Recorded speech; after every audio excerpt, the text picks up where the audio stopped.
প্রতিদিনের মতো আজও একটা ব্যস্ততম দিন। সকাল থেকে সংসারের সমস্ত কাজ স্টেপ বাই স্টেপ করব, আর সেইটাই কিন্তু আজকে আপনাদের সঙ্গে একটু শেয়ার করব।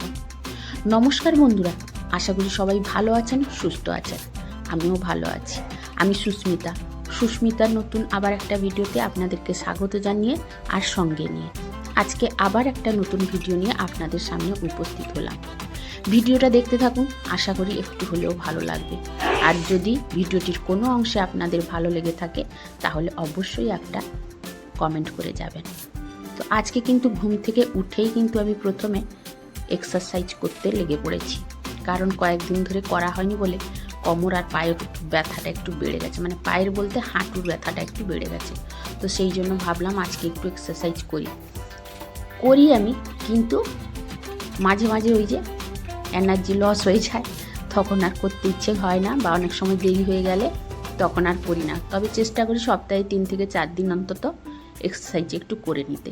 আর সত্যি কথা বলতে কি বন্ধুরা, সকালে যদি একটু এক্সারসাইজ করে নেওয়া হয় না ভালো করে, তাহলে সারা দিনটা খুব ফ্রেশ লাগে, বা শরীরে এনার্জি কোথা থেকে যে পাই আমি জানি না। তাও একটু যেদিন দেরি হয়ে যায় সেদিন কিন্তু করতে পারি না। তাই আজকে ফুল এনার্জি নিয়ে এক্সারসাইজ করে কিন্তু সংসারের কাজে লেগে পড়লাম। তো প্রথমেই কিন্তু সংসারের কাজ বলতে বাসি কাজ, মানে ঝাঁট দেওয়া, ডাস্টিং করা, এইগুলোই হচ্ছে বাসি কাজ। তো সেই কাজ আগেই প্রথমে করে নিব, তারপরে অন্য কাজে যাব। তো প্রথমেই আমাদের বেডরুমটা একটু ঝাঁট দিয়ে দিব। আর কর্তামশাই এখনও উঠেনি, তো সেই জন্য জানালা দরজা কিছুই খোলা হয়েছিল না। তবে এখন ভাবলাম রোদ বেরিয়ে পড়েছে একটু, মানে আমাদের জানালাটা খোলা মাত্রই কিন্তু প্রথমে রোদটা আমাদের রুমেই কিন্তু ঢুকে পড়ে। তো সেই জন্য জানালা দরজা খুলে কিন্তু আমি ঝাঁটা দিয়ে দিলাম ভালো করে। তারপরে চলে এসেছি মেয়ের রুমে। মেয়ে কিন্তু উঠেছিল না, মানে এক্ষুনি উঠে তো মুখ ধুয়ে ব্রাশ করে আস্তে আস্তে আমি ভাবলাম যে ওর বিছানাটা একটু ভালো করে টান করে পরিষ্কার করে গুছিয়ে দিই। ও যদিও বা করে নেয়, যেহেতু আজকে আমি কাজ করছি রুমটায়, সেই জন্য ভাবলাম আজকে আমিই করে দিই। আর ও এসে কিন্তু এখন গোপালকে বিছানা থেকে তুলবে। গোপালের কিন্তু এখনও ঘুম ভাঙেনি, মেয়ে এসে কিন্তু ওকে তুলবে। তো সেই জন্য আমিও ওর বিছানাটা ঝেড়ে দিচ্ছি। আর এসে ও পড়তে বসে যাবে, আর বলতে বলতে সে কিন্তু চলে এসেছে গোপালকে তুলে দিতে। এতদূর এসে একটা কথাই বলবো আমার বন্ধু বা বান্ধবীদের উদ্দেশ্যে, যারা আমার ভিডিওটি এতক্ষণ দেখছেন তাদেরকে একটাই রিকোয়েস্ট, ভিডিওটি স্কিপ না করে পুরোটা দেখতে থাকুন, আশা করি ভালো লাগবে। আর যদি ভিডিওটির কোনো অংশে এতটুকুও ভালো লেগে যায় তাহলে অবশ্যই একটা কমেন্ট করে যাবেন। আর যেসব বন্ধুরা আমার চ্যানেলটিকে সাবস্ক্রাইব করে রেখেছেন তাদেরকে অসংখ্য ধন্যবাদ। তো এই যে দেখুন, মেয়ে কিন্তু গোপালকে বিছানা থেকে তুলে দিচ্ছে, তার সঙ্গে তাকে মুখ ধুয়ে কিন্তু খেতেও দিয়ে দিবে, তারপরে সে নিজে খাবে। তো সে গোপালকে তুলতে তুলতে আমার এদিকে কিন্তু ঝাঁট দেওয়া শেষ হয়ে গেল। আর সত্যি কথা বলতে কি বন্ধুরা, আমি গোপালকে ঠাকুর ঘরে রেখেছিলাম, এখন এনে এই মেয়ের রুমে রেখেছি। আসলে মেয়ে একটু কি বলবো, অলস টাইপের, ঘুম থেকে উঠতে চায় না। তো তাকে কিন্তু এই দায়িত্বটা একটু দিয়েছি, ওই জন্য ও কিন্তু সব দায়িত্ব গোপালের পালন করে। এই ভেবে রেখেছি যাতে ও একটু ঠাকুরের সেবাটা করে আর নিজের প্রতি একটু আস্থাটা রাখতে পারে। তো এই জন্যই কিন্তু মানে ওর কাছে এনে রেখেছি। তো মেয়ের রুম ঝাঁট দেওয়া শেষ হয়ে গেছে, তারপরে বাকি ছিল আমাদের এই ছোট্ট রুমটা। এই রুমে যদিও বা কেউ ঘুমোয় না, বসে না, এই গরমের সময় আমি একটু এইখানে বসি। তো যাই হোক, ঝাঁট দেওয়া কিন্তু আমার কমপ্লিট হয়ে গেছে। আজকে কিন্তু মুছবো না রুমগুলো, রান্না শেষ হয়ে গেলে শুধু রান্নাঘরটা মুছে নিব। তো তারপরে চান করে আমি পুজো করতে যাব বলে বেরাচ্ছি, তখন কর্তামশাই বলল যে আমাকে একটু চা আগে করে দিয়ে যাও। তো সেই জন্য কিন্তু চা করে আগে খেয়ে নিলাম, কারণ চা হয়নি ঠিক আছে, চা কাউকে দিলে না মানে না খেয়ে আর কোথাও যেতে ইচ্ছে করে না। আমার তো তাই মনে হয়, না করেছি ঠিক আছে, কিন্তু করে ফেললে আগে খেয়ে নিতে ইচ্ছে করে। নেশা এমন একটাই জিনিস, তো আমারও তাই। ওকে দিয়ে কিন্তু আমি আগে খেয়ে নিলাম। তারপরে এই যে মাথা আঁচড়ে মাথায় সিঁদুর লাগিয়ে তারপরে যাব পুজো করতে। আর বন্ধুরা, আমার মাথায় এমনি চুল নেই, আর প্রতিদিন যদি এত করে চুল ওঠে তাহলে আমি যে কি করব আমি ভেবেই পাচ্ছি না। হয়তো আর কিছুদিন পরে টাকলাও হয়ে যাব। তো যাই হোক, এত চুল উঠছে যত যাই করছি না কেন, কিছুতেই মানে হচ্ছে না। তো সেই চুল যে কত উঠেছে, এটা 6 মাসের চুল আপনাদের সঙ্গে শেয়ার করে দিলাম, কৌটো ভর্তি হয়ে গেছে। তো তারপরে এই ছাদ বাগানটা যদি আপনাদেরকে না দেখাই সেটা একটু খারাপ লাগে, তাই ভাবলাম একটু ছাদ বাগানটা আপনাদের সঙ্গে শেয়ার করি। অনেকে হয়তো পছন্দ করেন না, আবার অনেকে দেখি ছাদ বাগান খুব ভালোবাসে।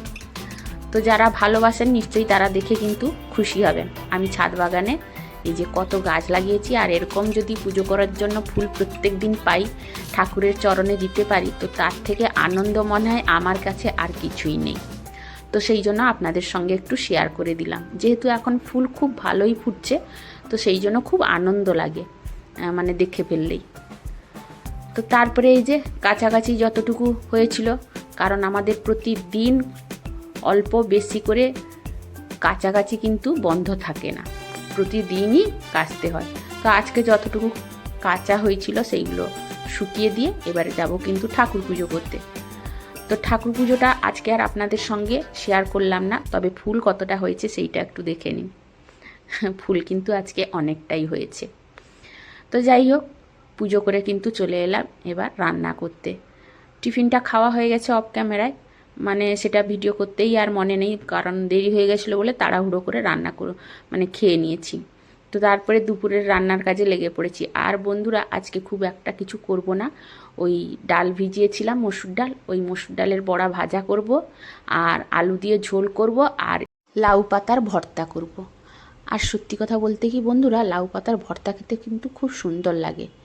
তবে আমি খুব একটা বেশি করি না, কারণ পাতা আমাদের এদিকে খুব একটা ভালো পাই না, যেদিন নরম পাতা পাই সেদিনই করি। তবে আজকে একটু অন্যরকম করেছি, আর সেটা কিন্তু ডিটেলসে আপনাদের সঙ্গে শেয়ার করিনি, কারণ ভিডিওটা অনেকটাই বড় হয়ে যাবে। তো আজকে কিন্তু আমি ওই পেঁয়াজ রসুন আর আদা দিয়ে কিন্তু একটু করেছি, আর শেষে একটু কাঁচা সর্ষের তেল দিয়েছি। দারুণ খেতে হয়েছিল জানেন বন্ধুরা, মানে সবাই কিন্তু চেটে পুটে খেয়েছে। তো যাই হোক, খাওয়া দাওয়া শেষ করে কিন্তু দুপুরে একটু রেস্ট নিয়েছিলাম। ওই যে রেস্ট বলতে আমার ওই মোবাইলের কাজ, তো সেইগুলো করে কিন্তু বিকেলে একটু ছাদ বাগানে এসেছি, কারণ ছাদটা আমার অনেক দিনই ধরে নোংরা হয়ে পড়ে আছে। মানে বড় ছাদটা, ছোট ছাদ তো মোটামুটি আমি প্রায় বলতে গেলে পরিষ্কার পরিচ্ছন্ন করে রাখি, তবে এই বড় ছাদটা পরিষ্কার করা খুব কম হয়। তো আজকে ভাবলাম মেঘলা ওয়েদার হয়েছে, রোদ নেই, তাই তাড়াহুড়ো করে কিন্তু চলে এসেছি। মানে দুপুরের খাওয়া দাওয়া শেষ করে কাজ কমপ্লিট করে ছাদে চলে এসেছি একটু তাড়াতাড়ি, যেহেতু আজকে রোদ নেই। তো এসে কিন্তু এই ছাদটা ভালো করে ঝাঁট দিয়ে পরিষ্কার করে নিব। গাছ তো অনেক আছে, তবে হ্যাঁ বন্ধুরা, আমার কিন্তু এতদিনে আমি যদি ইউটিউবে কাজ না করতাম তাহলে কিন্তু আমার ছাদ পুরো ভর্তি হয়ে যেত। এমনিতে ভর্তি হয়ে গেছিলো, তবে আরও ভর্তি হয়ে যেত। আর কারণ আমি একা সব কিছু সামলাতে পারছি না বলে সেই জন্য এখন গাছের পরিমাণটা কমিয়ে দিয়েছি, এই জন্য ছাদটাও একটু খালি করছি। তাছাড়া ছাদটাও 10 বছরের বেশি হয়ে গেল, ঢালাই দেওয়া হয়নি, তো সেই জন্য বকাবকি করছে বাড়িতে যে ছাদটা নষ্ট হচ্ছে, গাছ কিছু কমিয়ে দাও। তো সেই জন্য ভাবলাম যে গাছ কিছু কমিয়ে দিব আর ছাদটাকে পরিষ্কার করে নিব। একা সময় পাই না, মাঝে মধ্যে এসে সময় পেলে করি। তবে আজকে যেহেতু রোদ নেই, এই যে দেখতে পাচ্ছেন আপনারা, মানে মেঘলা হয়ে মানে ওয়েদার হয়ে আছে, তো সেই জন্য কিন্তু তাড়াতাড়ি করে চলে এসেছি একটু ছাদটা ঝাঁট দিয়ে পরিষ্কার করে নিব। আর অনেকটাই নোংরা হয়ে গেছিলো বন্ধুরা, আর ছাদ যদি পরিষ্কার না রাখি তাহলে কিন্তু খুব তাড়াতাড়ি ছাদ ড্যাম্প হয়ে যায়, নষ্ট হয়ে যায়। তো সেই জন্য বাড়িতে বকাবকি করছে বলে ভাবছি ছাদে গাছ একটু কমিয়ে দিব। আসলে গাছের মায়া আমি কিন্তু কিছুতেই ছাড়তে পারি না। আর তার সঙ্গে বন্ধুরা, আজকে একটা নতুন গাছও বসিয়ে দিলাম। এই নিজের হাতে তৈরি করা ডালা পুঁতে দিয়েছিলাম, ওইটা কিন্তু গাছ হয়ে গেছে। তো আজকে এই মেঘলা ওয়েদার দেখে ভাবছি একটু গাছ বসিয়েই দিই। তো সেইগুলো টব থেকে তুলে কিন্তু একটা জলের যে ড্রামগুলো হয় 20 লিটারের, ওইগুলোর মধ্যেই কিন্তু বসিয়ে দিচ্ছি। আর সত্যি বন্ধুরা, আমি প্রায় গাছই আমার ছাদ বাগানে আমি নিজের হাতে সব তৈরি করেছি। মানে একটা গাছ কিনে তার থেকে ডালা কেটে কেটে প্রতি বছর বৃষ্টির সময় লাগাই, আর তার থেকে কিন্তু অনেক চারা গাছ পাই। তো সেইগুলোকে আবার পুঁতে দিই, তখন গাছ হয়ে যায়। গাছ হয়ে যখন ফুলটা দেয় তখন কিন্তু খুব ভালো লাগে। তবে যাই হোক, এই যে ডালাটা পুঁতে দিলাম, দেখি কতদিন পরে ফুল দেয় আমাকে। ফুল দিলে তো আমি সেই ঠাকুরের চরণে দিব, তাই না বন্ধুরা? তো সেই আশায় কিন্তু গাছটা লাগিয়ে দিলাম। আর এই সব করতে গিয়ে দেখি সন্ধে হয়ে গেছে, তাই ভাবলাম সন্ধেটা দিয়েই কিন্তু নিচে যাব, কারণ কর্তামশাই যদিও বা চা খাওয়ার টাইম হয়ে গেছে। তো যাই হোক, আমি কিন্তু নিচে সন্ধে দিয়েই কিন্তু যাব। তো সেই জন্য আপনাদের সঙ্গে একটু সন্ধে দেওয়াটা আজকে শেয়ার করলাম, কারণ আমার 3 তলায় ঠাকুরঘর, প্রতিদিন সম্ভব হয় না।